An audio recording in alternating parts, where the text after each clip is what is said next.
என்னை பிஜேபி ஆதரவாளர் தான் நீங்கள் முத்த குத்துவீங்க. நீங்கள் எல்லாரும் பிஜேபி ஆதரவு சொல்றீங்க. பிஜேபி 2026 ஆட்சின்னு சொல்லியிருக்கேனா? 2031 பிஜேபி ஆட்சி நான் சொல்லியிருக்கேனா?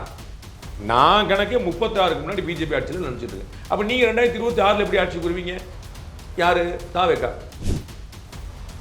இந்த விஷயத்தில் திரு என் ஆனந்த் பேரர்களை வந்து அறிக்கை நீங்கள் பார்க்க, இதில் பிஜேபி அரசு சொல்றதுக்கு என்ன இருக்கு? நடந்திருக்கிறது டாஸ்மாக் ஊழல். டாஸ்மாக் வந்து தமிழ்நாடு அரசு நிறுவனம். அதை பிடிச்சி உடனே உள்ள வைங்க. நீங்க நாடகம் நடத்துறீங்க, ஆர்ப்பாட்டம் நடத்துறீங்க, ஏமாத்தொலை பண்றீங்க, உங்களுக்கு கள்ள கூட்டணி வச்சிருக்கீங்க. எந்த கூட்டணி வருது எனக்கு ஒன்றும் புரியவே மாட்டுது. எங்க கூட்டணி வந்துச்சு? மத்திய அரசுக்கு என்ன பங்கு இருக்கு? மத்திய அரசு தான் ரெய்டே பண்ணுது. உடனே ஆக்ஷன் எடுக்கணும். ஆக்ஷன் எடுக்காம என்ன தூக்கில் போடணுமா? 1000 கோடி ரூபாய் ஊழல் வெளியே சொல்லியிருக்காங்க. அது எப்படி நடந்துச்சுன்னு சொல்லியிருக்காங்க. பாட்டிலிங் நடந்திருக்கு, டிரான்ஸ்போர்டேஷன் நடந்திருக்கு, பில்லிங் நடந்திருக்கு, ப்ரொடக்ஷன் நடந்திருக்குன்னு சொல்றாங்க. இதில் எல்லாருமே கிக் பேக்ஸ் போயிருக்கு. அந்த நிறுவனத்தில் அதிகாரிகளுக்கு தொடர்பு இருக்கு. அதிகாரிகளும் உற்பத்தியாளர்கள் நேரடியாக பேசி இருந்திருக்காங்க. அதன் மூலமா பண பரிமாற்றம் இவ்வளோ டீட்டெயில் சொல்லியிருக்காங்க. மத்திய அரசு வந்து நாடகம் ஆடுது, பாஜக ஏமாற்றலை பண்ணுது. ஒரு கேஸ்னா எஃப்ஐஆர், அதுக்கு பிறகு சார்ஜ் ஷீட்டு, அதுக்கு பிறகு ரிமாண்டு, அதுக்கு பிறகு கேஸ், அப்படிதானே போக முடியும். நீங்க சொல்ற மாதிரி கேஸ் நடத்த முடியுமா? இல்ல நீங்க ஆட்சி வந்து என்ன செய்வீங்க? முதல் நாள் ரைடு, மறுநாள் டைடு முடிச்சு விட்டுருவீங்களா? உங்களுக்கு திமுகவை திட்டினது உங்களுக்கு வருத்தமாயிருச்சு. திமுக திட்டோமேன்னு. அப்ப மறுநாள் பிஜேபி திட்டோம்னா பாசிசம் பாயாசம் சொல்லி மெயின்டைன் பண்ணிடலாம். அதுதான் நம்ம பல படம் சொல்லியிருக்கேன். தென்னை மரத்தில் ஒரு குத்து, பனை மரத்தில் ஒரு குத்து. அந்த வடிவல் படத்தில் வந்த மாதிரி இங்கிட்டு ஒன்று அங்கிட்ட ஒன்று. நீங்க சிபிஎஸ்சி ஸ்கூல் நடத்திக்கிட்டு அந்த சிபிஎஸ்சி ஸ்கூல்ல மும்மொழி கொள்கையை வச்சுக்கிட்டு நீங்க வந்து இருமொழி கொள்கை வேணும்ன்றீங்க.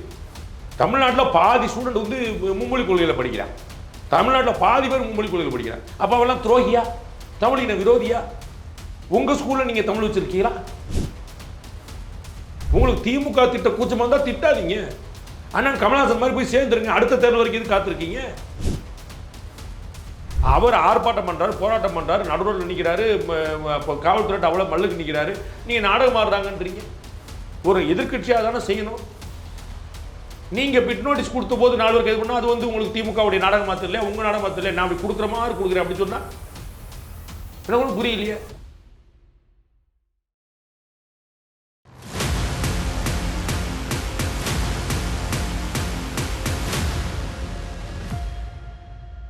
பொன்னிந்திய அரசியல் நேயர்களுக்கு வணக்கம். இன்றைய அரசியல் களம் நிகழ்ச்சியில் நம்மோடு இணைந்திருப்பது மூத்த பத்திரிகையாளர் திரு ரங்கராஜ் பாண்டியன் சார். வணக்கம்.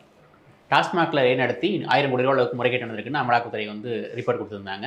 இதனால் வந்து தமிழக பாஜக வந்து டாஸ்மாகோட தலைமை அலுவலகத்தை முற்றுகிடும் போராட்டத்தை வந்து அறிவிச்சிருந்தாங்க. அண்ணாமலை வந்து பாதி வழியே வந்து கைது செய்யப்பட்டார். தமிழிசை சவுந்தரராஜன் உள்ளிட்ட வந்து வீட்டிலேருந்து வெளில வந்தவனையே கைது செய்யப்பட்டிருந்தாங்க. எப்படி பார்க்குறீங்க?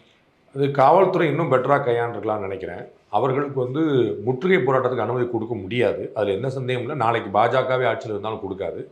ஆனால் என்ன ஆர்ப்பாட்டத்துக்கு அனுமதி இருக்குது அப்படின்னு அவங்க வந்து முன்னாடியே அவங்கள வந்து ஆற்றுப்படுத்தியிருந்தாங்கன்னு, சேப்பாக்கத்தில் நடத்திக்கங்க, வள்ளூர்கூடத்தில் நடத்திக்கங்கன்னா பிரச்சனை முடிஞ்சிருக்கும். அதுக்கப்புறம் மாட்டேன்னு சொன்னால் அது பாஜக வீம்பு பிடிக்கிற மாதிரி தான் எல்லாரும் சொல்லியிருப்பாங்க. அவங்க அனுமதி கொடுத்துட்டாங்க, இவங்க நாங்கள் இங்கே தான் பண்ணுவேன்னு சொல்கிறாங்க அப்படின்னு சொல்லும்போது அவங்க ஒட்டுக்க நாங்கள் அனுமதி மறுக்குத்தோம் அப்படின்னு சொல்லி முடியும்போது எங்களுக்கு அனுமதி கிடைக்கலன்னு சொல்லி போராட்டம். அப்போ காவல்துறை இதை டாக்டிக்கலாக கையாண்டுருக்கலாம்.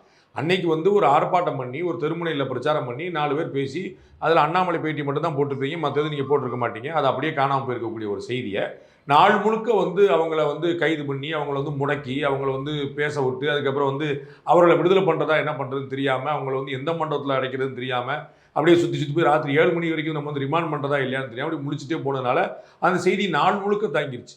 இப்போ பகலில் 11 மணிக்கு ஆரம்பிச்சுட்டு லஞ்ச் பிரேக்கில் முடிஞ்சிருக்கக்கூடிய ஒரு விஷயத்தை நீங்கள் நாள் முழுக்க கொண்டு போயிட்டீங்க. இன்றைக்கி பேட்டியில் வந்து நிற்குது.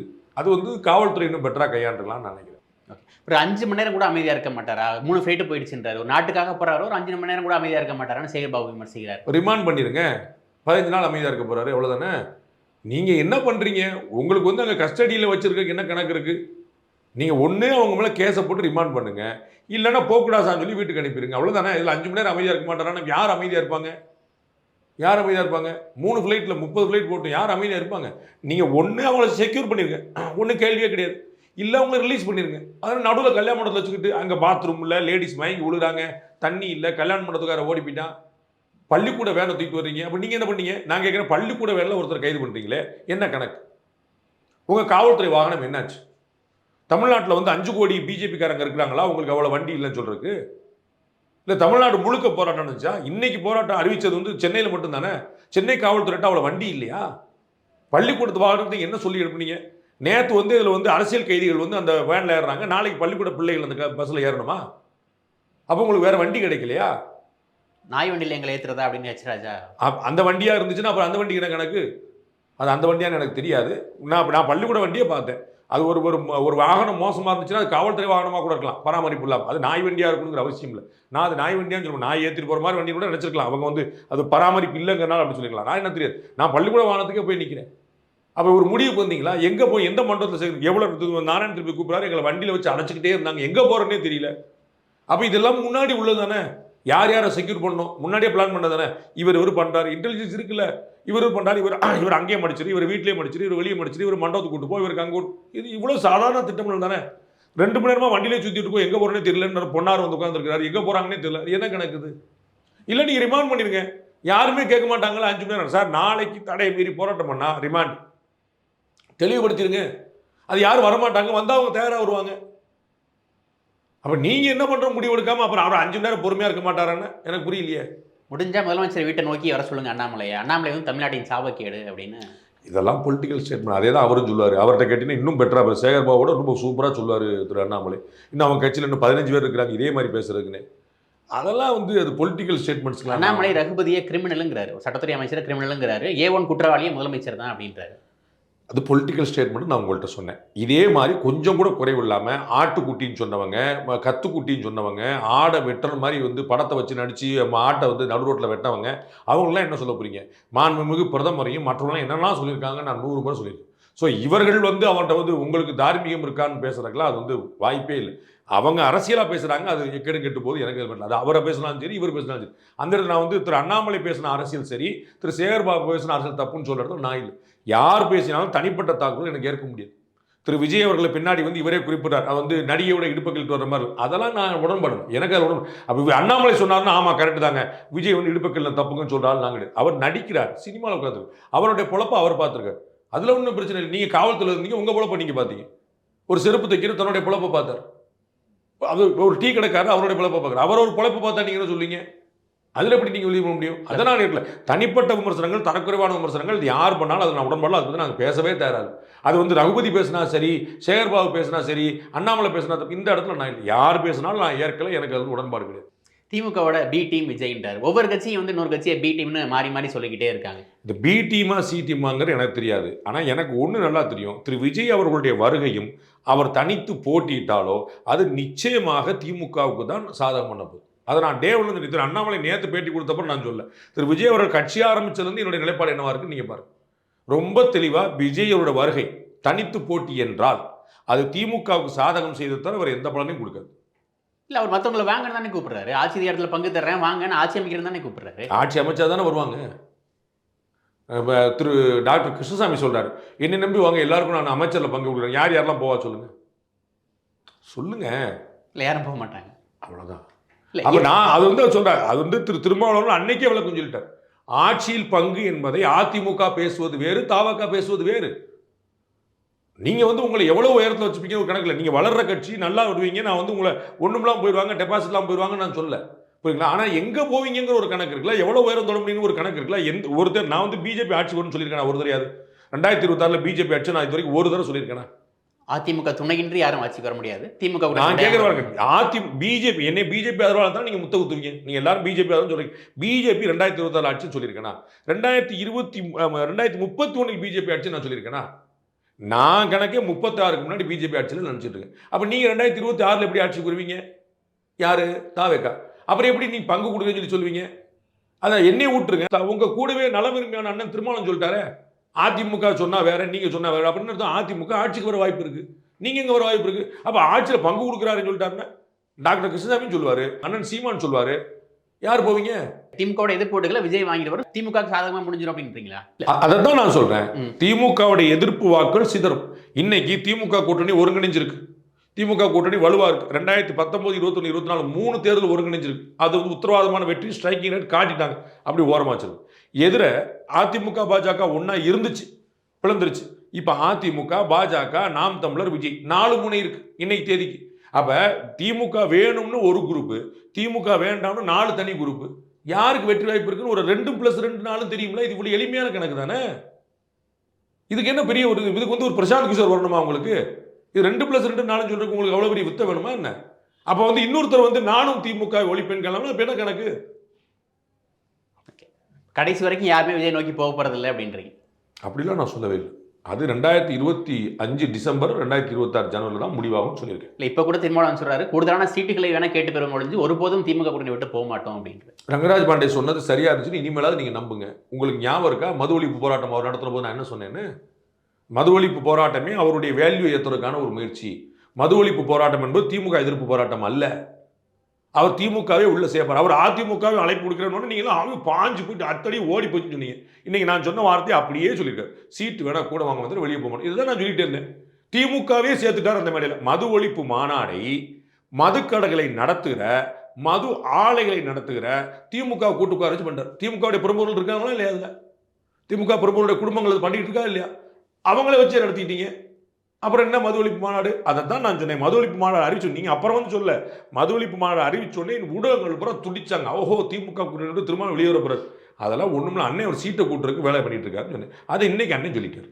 இப்படி ஒரு பாயிண்ட் ஆஃப் வியூ வைக்கிறாங்க. திமுக வீழ்த்துறதுக்கு எல்லாரும் ஒன்று சேர்ந்தாலும் ஆச்சரியப்படுறதுக்கு இல்லை. அதிமுக, பாஜக, பாமக, தேமுதிக, சீமான், விஜய் ஒரு நிலை சேர்ந்தாலும் ஆச்சரியப்படுறதுக்கு இல்லை அப்படின்றாங்க. சீமான் விஜய் தவிர மற்றெல்லாம் நடக்க வாய்ப்பு அதிகம் இருக்கு. விஜயோட குற்றச்சாட்டு பாருங்க, தொடர்ந்து வந்து பாசிசமும் பாயாசமும் ஒன்னா இருக்கு, ரெண்டு பேரும் ஒன்னா இருக்கு. அதைத்தான் நான் சொல்லிட்டு இருக்கிறேன். இந்த விஷயத்துல திரு என் ஆனந்த் பேருக்குள்ள வந்து ஒரு அறிக்கை நீங்க பார்க்க. இதுல பிஜேபி அரசு சொல்றதுக்கு என்ன இருக்கு? நடந்திருக்கிறது டாஸ்மாக் ஊழல். டாஸ்மாக் வந்து தமிழ்நாடு அரசு நிறுவனம், புரியுங்களா? இதுல மெட்ரோ மாதிரி சென்ட்ரல் கவர்மெண்ட் ரோல் ஒரு 10% இருக்குங்கிறது தமிழ்நாடு அரசுடைய விற்பனை கழகம். அந்த இடத்துல ஒரு முறை நடந்திருக்குன்னா அதை பிடிச்சி உடனே உள்ள வைங்க. நீங்க நாடகம் நடத்துறீங்க, ஆர்ப்பாட்டம் நடத்துறீங்க, ஏமாத்தொலை பண்றீங்க, உங்களுக்கு கள்ள கூட்டணி வச்சிருக்கீங்க. எந்த கூட்டணி வருது எனக்கு ஒன்றும் புரியவே மாட்டுது. எங்க கூட்டணி வந்துச்சு? மத்திய அரசுக்கு என்ன பங்கு இருக்கு? மத்திய அரசு தான் ரெய்டே பண்ணுது. உடனே ஆக்ஷன் எடுக்கணும். ஆக்ஷன் எடுக்காம என்ன தூக்கில் போடணுமா? இல்ல உங்க கையில அதிகாரத்தை வச்சுக்கிட்டு இங்க வந்து ஆக்ஷன் போடுறீங்க. அதிகாரம் எதுக்கு இருக்கு? அதிகாரம் எதுக்கு இருக்கு? என்ன நடவடிக்கை? நடவடிக்கை என்ன சொல்லுங்க? கைதா, ஜெயில வைக்கிறதா, தூக்குல போடுறதா? சொல்லு நடவடிக்கை என்ன? என்ன பண்ணிருக்கணும் சொல்லுங்க. நீங்க கைதை தான் எதிர்பார்க்கறாங்க. யார? செந்தில் பாலாஜியோ? செந்தில் பாலாஜி பேர் வரணும்ல, அதுக்கு ப்ரூஃப் கிடைக்கணும்ல. இந்த காசுலாம் செந்தில் பாலாஜிக்கு போகுதுன்னு அவங்களுக்கு என்னைக்கு தெரிஞ்சதோ அன்னைக்கு தூக்குவாங்க. அந்த செந்தில் பாலாஜி தூக்குற தயங்கினவங்களா அவங்க? ஒரு வருஷத்துக்கு மேலே உள்ள இருந்தால ஈடியோட வழக்கில் தானே. என்ன இது தள்ளி விட்டு விளையாடுற வழக்கா? அப்போ திரு விஜய் அவர்களுக்கு அரசியல் தெரியலன்னு தெரிஞ்சவங்கள்ட்ட கேட்டுக்கணும். இல்லைன்னா எழுதி தரவங்கள்ட்ட ஒழுங்காக சொன்னியப்பா நீ ஏதாவது கண்ணாப்பண்ண எழுதி தரப்பா 4 பேர் கேட்குறாங்கன்னு சொல்லணும். நடவடிக்கை எடுத்ததான ரெய்டு, 3 நாள் ரெய்டு, 5 நாள் அறிக்கை. என்ன நடவடிக்கை இல்லைன்றீங்க? 1000 கோடி ரூபா ஊழல் வெளியே சொல்லியிருக்காங்க. அது எப்படி நடந்துச்சுன்னு சொல்லியிருக்காங்க. பாட்டிலிங் நடந்திருக்கு, டிரான்ஸ்போர்டேஷன் நடந்திருக்கு, பில்லிங் நடந்திருக்கு, ப்ரொடக்ஷன் நடந்திருக்குன்னு சொல்கிறாங்க. இதில் எல்லாத்துமே கிக் பேக்ஸ் போயிருக்கு. அந்த நிறுவனத்தில் அதிகாரிகளுக்கு தொடர்பு இருந்திருக்கு. அதிகாரிகளும் உற்பத்தியாளர்கள் நேரடியாக பேசிட்டு இருந்திருக்கிறாங்க. அதன் மூலமாக பணப்பரிமாற்றம் இவ்வளோ டீட்டெயில் சொல்லியிருக்கிறாங்க. மத்திய அரசு வந்து நாடகம் ஆடுது, பாஜக ஏமாற்றம் பண்ணுது. அதிகாரத்தில் எல்லா கடையும் பூட்டிடுவாங்களா? நாளைக்கால ஈடி வந்து தமிழ்நாட்டுக்கு 5000 கடையை பூட்டிடுவாங்க. அதுக்கு அதிகாரம் இருக்குதா? சுப்ரீம் ஹைகோர்ட் கேட்காதா? In what right you are doing this கேட்காதா? அப்படி அப்ப வந்து மாநில அரசுடைய உரிமையில மத்திய அரசு தலையிட்டு சண்டைக்கு போயிட மாட்டீங்களா? என்ன நடவடிக்கை? என்ன நடவடிக்கை? நீதிமன்றம் போறதான நடவடிக்கை. அதுக்கு தானே கேஸ். ஒரு கேஸ்னா எஃப்ஐஆர், அதுக்கு பிறகு சார்ஜ் ஷீட்டு, அதுக்கு பிறகு ரிமாண்டு, அதுக்கு பிறகு கேஸ். அப்படிதானே போக முடியும். நீங்க சொல்ற மாதிரி கேஸ் நடத்த முடியுமா? இல்ல நீங்க ஆட்சி வந்து என்ன செய்வீங்க? முதல் நாள் ரைடு, மறுநாள் டைடு முடிச்சு விட்டுருவீங்களா? அப்ப சினிமா வசனமா இது? ஒரு பாட்டில் முதலமைச்சரா இருக்கு. இங்க சட்டம்னு ஒண்ணு இருக்குல்ல. அஜ்மல் கசாபுக்கே வக்கீல் போட்டு அவருடைய தரப்பு விசாரிச்சுட்டு அதுக்கப்புறம் தூக்கு தண்டனை கொடுத்த நாடு. பாகிஸ்தான்ல வந்தவர் பயங்கரவாதி, வீடியோ முன்னாடி சுட்டவர். ஸோ இவர் தானா அவருங்கிறத தேடலை, புரியுங்களா? உங்களுக்கு பயங்கரவாதி முகமூடி வந்து அஜ்மல் கசாப் தான் சுட்டார்னு தெரிஞ்சு அவர் காயப்பட்ட போது அவரை மருத்துவமனையில் அனுமதிச்சு அவருக்கு ஒரு வக்கீல் அரசு தரப்புல இருந்து வச்சு அப்ப நிறுவனமாகி அவர் தூக்கு தண்டனை கொடுத்த நாடு. அதுதானங்க டெமோக்ரஸி. நீங்க என்ன சர்வாதிகாரம் பேச போறீங்களா? எங்க அண்ணனாவது அன்பான சர்வாதிகாரம், நீங்க அதோட பயங்கரமான சர்வாதிகாரம் போயிருப்பது. நடவடிக்கை எடுக்கணும். என்ன சொல்லுவீங்க? உங்களுக்கு திமுகவை திட்டினது உங்களுக்கு வருத்தமாயிருச்சு. திமுக திட்டோமேன்னு. அப்போ மறுநாள் பிஜேபி திட்டோம்னா பாசிசம் பாயாசம் சொல்லி மெயின்டைன் பண்ணிடலாம். அதுதான் நான் பல படம் சொல்லியிருக்கேன். தென்னை மரத்தில் ஒரு குத்து, பனை மரத்தில் ஒரு குத்து. அந்த வடிவேல் படத்தில் வந்த மாதிரி இங்கிட்டு ஒன்று அங்கிட்டு ஒன்று. இந்த மும்மொழி கொள்கை விவகாரத்திலையும் இதே தான் சொல்றாங்க. பாசிசமும் பாயாசமும் சேர்ந்து எல்கேஜி யூகேஜி பசங்க மாதிரி நாடகம் போடுறாங்கன்னு விஜய் சொல்றாரு. இதுக்கு முன்னாடி புஷி ஆனதுக்கு முன்னாடி விஜய் ஒரு அறிக்கை கொடுக்குறாரு. அப்போ வந்து மேலே உள்ள மறைமுக முதலாளிகளும் இங்கே உள்ள உறவுக்காரர்களும் டீல் பண்றாங்கன்ற மாதிரி சொல்றாரு. புஷி ஆனதும் அதே அறிக்கை தான் சொல்றாரு. திரும்ப திரும்ப திமுகவையும் பாஜகவையும் ஒரே இலக்கில் எதுக்காக கொண்டு வர்றாங்க? நான் பாஜக எங்களுக்கு சம்பந்தம் இல்லை அப்படின்னு தெளிவுபடுத்த விரும்புறாரா? நான் பாஜக பி டீம் இல்லைன்னு சொல்றதுக்காக இப்படி சொல்றாரா? மும்மொழி கொள்கையில பிஜேபி என்ன நாடகம் ஆடுதுன்னு சொல்லலாம். ஹிந்தியை எங்க திணிச்சிருக்குன்னு ஒரு வரி காட்டும். இவ்வளோ பேசுகிறாருல, எல்லாம் சொல்கிறாருல, அறிக்கை விடுறாருல, எங்களுக்கு கொள்கை தலைவர்கள் இருக்கிறாங்களே, வேறு யாரும் சொல்லாத கொள்கை 6 பேர் நாங்கள் வச்சுருக்கோன்றாருல. அதை மாதிரி ஒரு ஆதாரம் காட்டணும். ஹிந்தியை பிஜேபி இந்த இடத்துல திணிச்சது. கடந்த 11 ஆண்டுகளாக பிஜேபி அரசில் தான் இதுவரைக்கும் எந்த தேர்வுலையும் இல்லாத வாய்ப்புகளை சிஐஎஸ்எஃப் உள்பட பல இடங்களில் தமிழ்லேயே தேர்வு எழுதுவதற்கான வாய்ப்புகள் முதல் முறையாக கொடுக்கப்பட்டிருக்கு. ரயில்வே டிக்கெட்லேருந்து என்னென்னலாம் நம்ம கோரிக்கை வச்சோமோ அந்த கோரிக்கைகள் எல்லாம் ஏற்கப்பட்டு தமிழ்லையும் எழுது தமிழ் புண்ணியத்தில் இன்னும் மற்ற மொழிகளுக்கு வாய்ப்பு சேர்ந்து கிடைக்கும். இது 75 வருஷமாக இல்லாத விஷயம் கடந்த 11 வருஷமாக நடந்துட்டு இருக்கு. அப்போ நீங்கள் பாராட்டணுமா திட்டணுமா? மும்மொழிக்குள்ள நாடகம் என்னன்னா சும்மானாதுக்கு போகிற வழியில் திருடன் எதை திருடுனான்னு சொல்லணும்ல. பொண்ணா பொருளா, என் வீட்லையா உன் வீட்லையா, 100 ரூபாயா, நேத்தா முந்தா நேத்தா, கூட்டணியாவா தனியாக சொல்லணும்ல. அவன் திருடன் இப்போ என்ன திருடுனான்னு சொல்லணும்ல. பிஜேபி நாடகமானது என்ன நாடகமானது அதை சொல்லுங்க. ஹிந்தியை திணிச்சிட்டு திணிக்கலன்னு சொல்லு. என்ன திணிக்குது? நரேந்திர மோடி தமிழ்நாட்டுக்கு வந்தால் தமிழ் பேசுறாரு. நரேந்திர மோடி உலகம் பூரா பேசுனா தமிழ் பேசுறாரு. அவரை நீங்க சொல்ல மாட்டேன்றீங்க. நீங்க சிபிஎஸ்சி ஸ்கூல் நடத்திக்கிட்டு அந்த சிபிஎஸ்சி ஸ்கூல்ல மும்மொழி கொள்கையை வச்சுக்கிட்டு நீங்க வந்து இருமொழி கொள்கை வேணும்ன்றீங்க.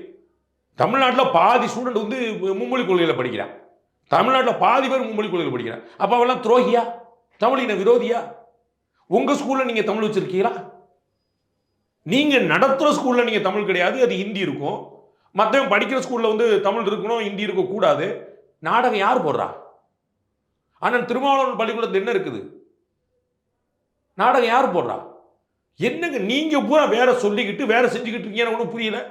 சொல்லும் செயலும் ஒன்னா இருக்கக்கூடிய மத்திய அரசை பார்த்து நாடகம் போறான்றீங்க. என்ன உங்களுக்கு திமுக திட்ட கூச்சமா இருந்தா திட்டாதீங்க. அண்ணன் கமலஹாசன் மாதிரி போய் சேர்ந்துருங்க. அடுத்த தேர்தல் வரைக்கும் இது காத்திருக்கீங்க. எங்க அண்ணன் ஒரு தேர்தல் அடிபட்டாரு, பின்னாடி சேர்ந்தாரு. நீங்க இப்பயே போய் சேர்ந்துருங்க, ஒன்றும் பிரச்சனை இல்லை. திமுக கூட சேரக்கூடாதா? உங்க விருப்பம் இல்லையா? விஜய் மனசு கஷ்டப்படுதுன்னு நினைக்கிறீங்களா? திமுக விமர்சிக்க ஒரு தயங்கடான்னு நினைக்கிறீங்களா? திமுக விமர்சனம் பண்ணா நம்மளை தப்பா நினைச்சிருவாங்க திமுக. அதனால பிஜேபி சேர்த்து விமர்சனம் பண்ண நான் நியூட்ரலா இருக்கேன்னு காட்டிக்கிறேன். வேற என்ன கணக்கு? வேற என்ன கணக்கு? நான் வந்து ரகுபதி சொன்னது தப்பு, சேகர்பாபு சொன்னது தப்பு, அண்ணாமலை சொன்னது கரெக்ட்னா நீங்க என்ன நினைச்சிருப்பீங்க? உங்களுக்கு புரியுதுங்களா? அண்ணன் கமலஹாசன் அவர்கள் வைரமுத்து மேல குற்றச்சாட்டு வந்தபோது அது வந்து அந்த பெண்ணு வந்து இப்போ பரிசீலனை பண்ணணும், அதை வந்து ஆராயணும், நம்ம வழக்க பார்க்கணும், நம்ம வந்து 19 நடவடிக்கை எடுத்து முடியாது. அதே மாதிரி ஒரு புகார் வந்து கவர்னர் மீது வந்த உடனே கவர்னர் பதவி விலகுனார். மேட்டர் ஆஃப் டேஸ், ஓரிரு நாட்கள்ல. என்ன கணக்கு? கவர்னர் மேல புகார் வந்தா ராஜினாமா பண்ணிடணும், வைரமுத்து மேல புகார் வந்தா அது பெண் வந்து மறுபரிசீலனை பண்ணணும். என்ன கணக்கு? அப்படி நான் சொன்னேனா? திரு சேகர்பாபு பேசுறது தப்புங்க, திரு அண்ணாமலை பேசுறது சரிங்கன்னு சொன்னா இடுப்பக்களை பத்தி பேசக்கூடாதுன்னு தான் நான் சொல்றேன். அது ஏற்க முடியாது, அது தொழில் நடிப்பு. அப்ப திமுக திட்டுறீங்க, அதுல வந்து புரியும் தமிழ்நாடு அரசு நடத்தக்கூடியது. இங்க பிஜேபி எங்க வந்துச்சு? இல்ல விஜய்க்கு திமுக எதிரின்றது கிட்டத்தட்ட வந்து மக்கள்கிட்ட எஸ்டாப்ளிஷ் ஆயிடுச்சு. ஆனா பாஜகவோட பிடிமா இருக்காருன்னு ஒரு தோற்றம் வந்து இருக்குது. அதை மறைக்கிறதுக்காக, அதுல இருந்து வெளில கொண்டு வருவதற்காக தான் விஜய் வந்து இப்படி தொடர்ந்து திமுகவையும் பாஜகவையும் ஒரே தட்டில் வச்சு விமர்சிக்கிறார் அப்படின்றாங்க. திமுகவை எதிர்க்குது நீங்க முடிவாயிட்டீங்க, உங்களுக்கு வருத்தமா இருக்கு திமுக திட்டம் போதலாம். அதனால உங்களுக்கெல்லாம் ஆறுதல் படுத்துறதுக்காக தான் பிஜேபி திட்டம். பிஜேபியோட பி டீமா அவர் எப்படி இருக்க முடியும்? தமிழ்நாட்டில் அவர் முதல்ல ஒரு அரசியல் எதிர்ப்பை சந்திச்சாருன்னா அது பிஜேபி இருந்து. ஜோசப் விஜய்னு அவர் முதல் அழைச்சது எந்த கட்சி?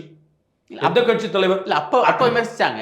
அரசியலுக்கு வந்ததுக்கு அப்புறம் அண்ணாமலை இவ்வளவு ஹார்டா விமர்சிக்கலையே. அதான் நேத்து அண்ணாமலை சொன்னார். இவ்வளவு கோமா ஆறதுக்கு முன்னாடி அண்ணாமலை தான் சொல்றாரு, நாங்க உங்களை நேத்து வரைக்கும் மதிச்சுக்கிட்டு இருந்தோம். அந்த பேட்டி நீங்க பாத்தீங்கன்னா இல்ல, அவர் ரொம்ப மரியாதை கொடுத்து மரியாதை. நாங்க நேத்து வரைக்கும் உங்களை விமர்சனம், அண்ணன் விஜய் அவர்கள் வரணும், எல்லாரும் வரணும், அண்ணன் விஜய் வரவேற்கிறேன்.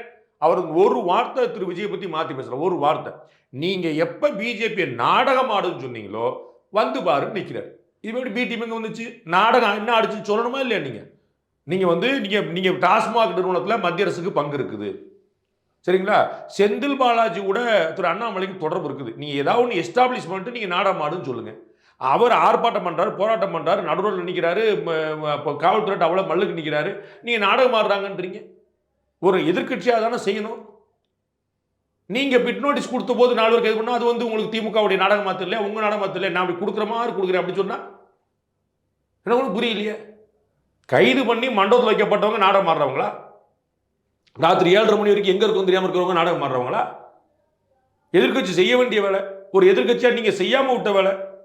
விஜயோட அரசியல் இப்படியே போனா எதை நோக்கி போகணும்னு நினைக்கிறீங்க? அறிக்கைகள் புசி ஆனந்த அறிக்கை, விஜய் அறிக்கை இப்படியே போயிட்டு இருந்தா எதை நோக்கி போகணும்னு நினைக்கிறீங்க? மே மாசத்துக்கு பிறகு அவர் ஆக்டிவ் பாலிட்டிக்ஸ்ல களத்தில் வருவாருன்னு நான் நினைக்கிறேன். இந்த படப்பிடிப்புகள் முடிஞ்ச பிறகு அவர் வருவார்னு நான் நினைக்கிறேன். மே ஜூனுக்கு பிறகு வருவார்னு நினைக்கிறேன். அண்ணாமலை நேற்று பேட்டி விஜயை பற்றி பேசியிருந்தோம். காவல்துறைக்கு இனிமேல் தூக்கமே இருக்காது, இது யூனிஃபார்ம் போட்ட காவல்துறைக்கு வந்து நேற்று தான் கடைசி, இதுக்கு மேலே நல்ல தூக்கம் இருக்காது பார்த்துக்கங்கண்ணா அப்படின்னு. அதெல்லாம் நான் ஏற்கனவே சொன்ன மாதிரி தான். ஒரு தடாரடியாக சொன்னால் கொஞ்சம் அப்படி வைப்ரண்ட்டாக இருக்கும். சோசியல் மீடியாலெலாம் வைப்ரண்ட்டாக பரவும், எல்லோரும் ஆசைப்படுவாங்க, பார்ப்பாங்க, எல்லோரும் ஃபயர் விடுவாங்க. அதுதான் வேற ஒன்று. காவல்துறை தூங்காமல் நல்லா தூங்குவாங்க. நேற்றுன்னு டிஜிபி தூங்கியிருக்க மாட்டாரா, கமிஷனர் அருண் தூங்கி, எல்லாரும் தூங்கியிருப்பாங்க. தமிழ்நாடு முழுக்க எல்லாரும் நிம்மதியாக தூங்குவாங்க, மக்களும் நிம்மதியாக தூங்கலாம். அதெல்லாம் ஒன்றும் பிரச்சனை. சொல்லாமல் கொள்ளாமல் நாள்தோறும் போராட்டம் அப்பப்போ நடத்தப்படும் அப்படின்ற அவ்வளோ தூரம் பண்ணுவோம் முடியும்னு நான் நினைக்கல, பண்ணுவாங்கன்னு நான் நினைக்கிறேன். அது வந்து ஒரு அறிவிப்பு எப்படின்னு ஒரு அறிவிப்பு, அதெல்லாம் அப்படி பண்ணுவாங்கன்னு நான் நினைக்கிறேன். இல்லை, இதுதான் நானும் கேட்க வந்தேன். இந்த ஒரு 100 நாட்களில் 10,000 கோடி கம்பம் நடுவோம் அப்படின்னு அண்ணாமலை ஒரு தடவை சவால் விட்டுருந்தாரு. அது என்ன ஆச்சு அப்படின்னு தெரியல. இந்த அவர் அடுத்த முறை பார்க்கும்போது கேளுங்க. இல்லை, இப்படி அண்ணாமலை வந்து ஒவ்வொன்றும் பேசுறாரு, அக்ரெசிவாக பேசுறாரு, ஆனால் அடுத்தடுத்து அதை முன்னோக்கி வேற என்ன செய்யணும் சொல்லுங்க. நீங்கள் முதல்ல கொடி வந்து 10,000 கோடி நட்டிங்களான்னு கேளுங்க. அது நியாயமான கேள்வி, அவர்கிட்ட கேளுங்க. நான் வந்து அவர்கிட்ட கேளுங்கன்னு சொல்ல பதில் சொல்லணும், அதில் ஒன்றும் குழப்பம் இல்லை. ஆனால் அவர் திமுக அரசுக்கு எதிராக வந்து ஒரு விஷயம் பண்ணாலும் அதில் அவர் என்ன செய்யணும்? அறிவாலயத்துக்கு வர்றேன்னாரு, அண்ணா சிலைக்கு வாங்க, நம்ம அண்ணாமலை போகவே போனார். அதுக்கப்புறம் அது மவுண்ட் ரோடு போகவே இல்லையா? மவுண்ட் ரோடு போகவே இல்லையா? அண்ணா சாலைக்காவது வந்து பாருங்கன்னு சொன்னாங்களா இல்லையா? அதற்கு பிறகு 1000 முறை போயிட்டார் மவுண்ட் ரோடில் நேற்று வரைக்கும். அப்போ நீங்களே போய் சொல்லணும், அண்ணா அறிவாலயத்துக்கு இல்லைப்பா, அண்ணா சாலைக்காவது வந்து பாருன்னு சொன்னது யார்? திமுக. அண்ணா சாலைக்கு ஒரு போகவே இல்லை, நீங்கள் சொல்லுங்க. இல்லை, அறிவாலயத்துக்கு வந்து போஸ்டர் விட்டுறேன்னார்ல அண்ணாமலை சொன்னார்ல. இல்லைங்க, நீங்கள் கவுண்டர்கிட்ட கொடுத்தீங்க, அதை யோசிங்க. அண்ணா சாலைக்காவது வாங்கினாங்க, அண்ணா சாலைக்கு போகவே இல்லைன்னு நீங்கள் சொல்லிருங்க. அவர் அண்ணா சாலை போல சுற்றி சுற்றி போறாரு சார், நானும் பார்த்தேன் சார் சொல்லுங்க. அறிவாலயத்துக்கு போயிருக்கலாமே. அண்ணா சிலை பக்கம் போனவர் அறிவாலயத்துக்கும் போயிருக்கலாம். உங்களுக்கு சின்ன பிள்ளைத்தனமா ஏதாவது ஆசை நீங்க பண்ணிக்கங்க, எனக்கு அது ஒன்றும் பிரச்சனை இல்லை. அதெல்லாம் உங்க பொலிட்டிக்கலா அவங்க சொல்லிக்கிட்டு ஸ்டேட்மெண்ட். அதை நீங்க வந்து அப்படி கேட்கணும். நீங்க அண்ணா சாலைக்கு வரக்கூடாது சொன்னீங்களே, வந்துட்டு போனாங்க நினைச்சு பண்ணி அங்கே கேட்கணும். நான் சேகர் பாபுட்டேன் பொலிட்டிக்கலா அவன் சொல்லக்கலாம். நீங்க டீகோட் பண்ணி அர்த்தம் பண்ணி உங்க நேரத்தை நீங்க வீணாக்க வேண்டியதில்லை. இல்லை, அண்ணாமலைகளுக்கு மன விகாரத்துமே ஆகட்டும், அது வந்து ரொம்ப கடுமையாக பேசினாரு, அரசை வந்து கடுமையாக விமர்சிச்சாரு, செருப்பு போட மாட்டேனாரு, சாட்டையில் அடிச்சுக்கிட்டாரு. கடைசியில் வந்து யார் அந்த சாரம் அப்படி யாருமே இல்லைன்னு சொல்லிட்டாங்க. இப்படி ஒவ்வொரு போராட்டம் முன்னெடுக்கிறாரு, ஆவேசமாக பேசுறாரு, கடைசியில் எண்ணில் வந்து அது எதை நோக்கி போகுதுன்னே தெரியல. சும்மா தொண்டர்கள் அடிக்கிறதுக்கு என்ன காரணம் சொன்னாரு? ஒரு அரசியல்வாதியா இப்படி ஒரு அவல அரசியலில் நான் இருக்கிறேன், நானும் ஒரு பங்காளியாக இந்த அரசியலில் இருக்கிறேனேன்னு என்னை நானே வருத்தி கொள்வதற்காக அடிக்கிறேங்க. அடிச்சுக்கிட்டாரு. அடிப்பேன்னு சொல்லிட்டு அடிக்காமல் போயிட்டாரா? சாட்டையால் அடிப்பேன்னு அறிவிச்சார், அடிச்சுக்கிட்டாரா இல்லையா? ரைட். செருப்பு போட மாட்டேன்னாரு, இப்போ என்ன ஷூ போட்டுட்ருக்கிறாரா? செருப்பு தான் போட மாட்டேன்னு சொன்னேன், இப்போ ஷூ போட காலை பார்த்தீங்களா? நீங்கள் இப்போ கவனிச்சிருக்கீங்களா? நீங்கள் கவனிக்கிறது இல்லை. செருப்பு போட மாட்டேனார், செருப்பு போட்டிருக்காரா? நீங்கள் போய் பாருங்கள். எனக்கு ஒன்றும் பிள்ளைங்க அறிவிக்கிறாரு போயிடாருன்னா, கொடியை பற்றி கேட்டீங்க, நான் அவர்கிட்ட கேளுங்கன்னு சொல்லிட்டேன். அவர் ஒன்றுனா அறிவிக்கிறார், ஒன்றுனா போயிடாரு. அப்படி 19 வந்து எதையுமே செய்யறதுல என்ன செய்யணும்? ஒரு இல்லை, யார் அந்த சார், யார் அந்த சார்னாரு, அப்படி இல்லவே இல்லைன்னு எஸ்ஐடி சொல்லிட்டாங்க. இன்னைக்கும் சொல்லுவாங்க அவங்க. ஆனால் அது யார் இந்த சார்னு யார் இல்லைங்க எப்படி சொல்லுவாங்க அவங்க? எங்கே சொன்னாங்க? யார் தெர் இஸ் நோ சார் அப்படின்னு எஸ்ஐடி சொன்னாங்களா? சிறப்பு விசாரணைக்குள்ள போட்டு என்ன சொன்னாங்க? தெர் இஸ் நோ சார்னாங்களா? எனக்கு புரியல, என்ன சொன்னாங்க? அந்த ஃபோன் வந்து ஃப்ளைட் மோட்ல இருந்துச்சு. அப்படி யார்ட்டையும் அந்த ஞானசேகரன் பேசவே இல்லை. யார் இந்த சார்னு இவங்க பொலிட்டிக்கலா ஒரு கேள்வி எழுப்புறாங்க. There is no such sir அப்படின்னு அங்கே வந்துச்சா? There is no such another accused அப்படின்றாங்க. அனதர் அக்யூஸ்ட் இருக்காங்க இல்லைங்க, இவங்க பேசுறது அந்த இடத்துல எஸ்ஓசியில் ஒருத்தர் தான் இருக்கிறார். அனதர் அக்யூஸ்ட் இல்லைங்கிறது எப்படி முடிவு பண்ண? நீதிமன்றம் கேள்வி பிரிச்சு கமிஷனர் அருண் அவர்கள் எப்படி இதை குற்றச்சாட்டு சொல்லுவார்? நீதிமன்றம் கேள்வி, அது விசாரணைக்கு பிறகு முடிவாகணும்ட்டாங்க. சிறப்பு விசாரணைகளும் அதே தான் சொல்லுதுன்றேன். எங்க இன்னொருத்தர் இல்லைங்க, சார் இல்லைங்கிற எங்க வருதுன்னு நான் கேட்குறேன். இவங்க சார் வந்து கோ அக்யூஸ்ட்னா சொல்றாங்க. யார்கிட்டயோ பேசியிருக்கிறாரு, யார்கிட்ட பேசியிருக்கிறாருன்னு கேட்குறாங்க. அவ்வளோ யார் இந்த சார்னா அவர் இங்கே சொன்னார், அவர் வர சொன்னார், அவர் தான் நடத்தணும் அப்படிங்கிற சொன்னாங்க. யார்ட்டையும் பேசலைன்னு தான் சொல்றாங்க. ஃபோன் வந்து ஃப்ளைட் மோட்ல இருந்துச்சு, யார்ட்டையும் பேசலை அப்படின்றாங்க. நான் சொல்றது அவர் சொன்னதை எதை மாற்றி சொன்னாருன்னு நான் கேட்குறேன். நீங்க ஒன்னொன்னா அறிவிக்கிறாரு, ஒன்னொன்னா போறாரு. ஒரு போராட்டத்தை வீரியமா பேசுறாரு, ஆனால் அதுக்கு அடுத்து ரிசல்ட் வந்து அதை நோக்கி போறது என்ன செய்யணும்ன்றீங்கன்னு எனக்கு புரியலையே. நீங்க என்ன செய்யணும்? ஒரு கட்சி என்ன செய்யணும்னு நினைக்கிறீங்க? ஒரு கட்சி மக்களை விழிப்புணர்வு செய்வதுதான் அவருடைய வேலை. அதை தெளிவாக செஞ்சுட்டு இருக்காரு, வீரியமாக செஞ்சுட்டு இருக்காரு. வேற என்ன செய்யணும் நினைக்கிறீங்கன்றார். சாட்டால் அடிச்சுக்கிடுவேனாரு, அடிச்சுக்கிட்டாரு. செருப்பு போட மாட்டாரு, போடலை. குற்றச்சாட்டு சொல்லினாரு, சொன்னார். டிஎம்கே ஃபைல்ஸ் 1, 2 வெளியிடனார், வெளியிட்டார். ஏன்னா நீதிமன்றத்தில் புகார் கொடுத்தாரு, ஊழல் தடுப்புத்துறையிட்ட புகார் கொடுத்தாரு, கவர்னர்கிட்ட புகார் கொடுத்தாரு. என்ன செய்யணுன்றீங்க எனக்கு புரியலையே. அவர் ஒன்றும் செய்யல. வேற யார் செய்யறா சொல்லுங்க? இவ்வளோ ஆக்ஷன் நான் சொன்னேன் பிஜேபி செய்யுதுன்னு. ஏடிஎம்கேவோ டிவிகேவோ மற்ற கட்சியில் என்ன செஞ்சிருக்காங்க சொல்லுங்க? ஏடிஎம்கே ஆர்ப்பாட்டம் பண்ணாங்க அனானிஸ்டி மேட்டர்ல. இப்போ மதுபான மேட்டர்ல மேட்டர் சட்டசபையில் கோல் கொடுத்துட்டு இருக்காங்க, வெளிநடப்பு செய்யறாங்க.